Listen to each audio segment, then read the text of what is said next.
Karena ternyata hati manusia tidak diciptakan untuk dipenuhi dunia, tapi hati manusia diciptakan untuk mengenal dan dekat dengan penciptanya.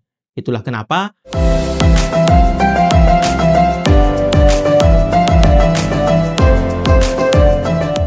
ketika hati kosong, apa yang harus diisi? Teman-teman, pernah nggak sih kita merasa hidup terlihat baik-baik saja, tapi hati rasanya kosong? Aktivitas jalan terus, kerjaan selesai, nongkrong juga ada, hiburan ada, media sosial ramai, tapi entah kenapa ada perasaan hampa yang sulit dijelaskan. Kadang kita sendiri bingung, tidak ada masalah besar tapi hati tetap terasa berat. Tidak ada luka yang jelas tapi jiwa terasa lelah. Banyak orang hari ini mencoba mengisi kekosongan itu dengan banyak hal, teman-teman ya. Ada yang mengisinya dengan kesibukan, ada juga yang mengisinya dengan hiburan, ada yang mengisinya dengan validasi dari orang lain, dan ada yang mengisinya dengan dunia yang terlihat menyenangkan. Masalahnya, semua itu sering hanya mengisi waktu, tapi belum tentu mengisi hati. Hati manusia sebenarnya seperti wadah. Ia selalu butuh diisi. Dan kalau hati tidak diisi dengan sesuatu yang benar, ia akan otomatis terisi dengan hal-hal yang justru membuatnya semakin kosong. Seringkali kita mengira kebahagiaan datang dari banyak hal yang kita miliki. Padahal tidak sedikit orang yang punya segalanya, tapi tetap merasa kehilangan sesuatu dalam dirinya. Karena ternyata hati manusia tidak diciptakan untuk dipenuhi dunia, tapi hati manusia diciptakan untuk mengenal dan dekat dengan penciptanya. Itulah kenapa ketika seseorang jauh dari Allah, seringkali hidupnya terasa sangat gelisah meskipun terlihat lengkap.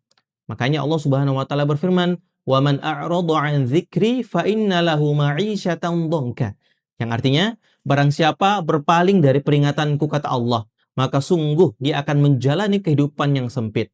Nah, ketika hati kosong, sebenarnya Allah sedang memberi sinyal bahwa ada ruang dalam diri kita yang belum terisi dengan benar. Bukan ruang yang harus diisi dengan hiburan, tapi ruang yang harus diisi dengan keimanan. Teman-teman, mengisi hati dengan mengingat Allah bukan berarti hidup kita langsung bebas dari masalah. Tapi hati akan punya kekuatan untuk menghadapi masalah tersebut. Ada ketenangan yang tidak bisa dijelaskan ketika seseorang mulai dekat dengan Allah. Ketenangan yang tidak tergantung pada situasi hidup. Ketenangan yang tidak mudah hilang meskipun keadaan berubah. Mengisi hati dengan Allah bisa dimulai dari hal yang paling sederhana, yaitu mulai membiasakan sholat dengan lebih khusyuk misalnya.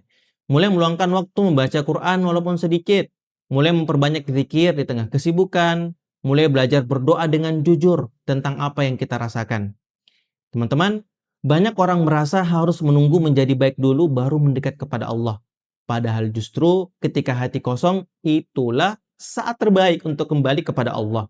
Karena Allah tidak pernah menolak hati yang ingin mendekat. Allah tidak pernah lelah menerima hamba yang ingin kembali. Hati yang kosong bukan tanda kita lemah.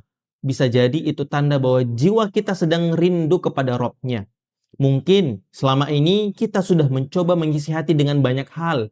Tapi jika hati masih terasa hampa, mungkin yang kita butuhkan bukan menambah isi dunia, tapi menambah kedekatan dengan Allah. Sekian, wassalamualaikum warahmatullahi wabarakatuh.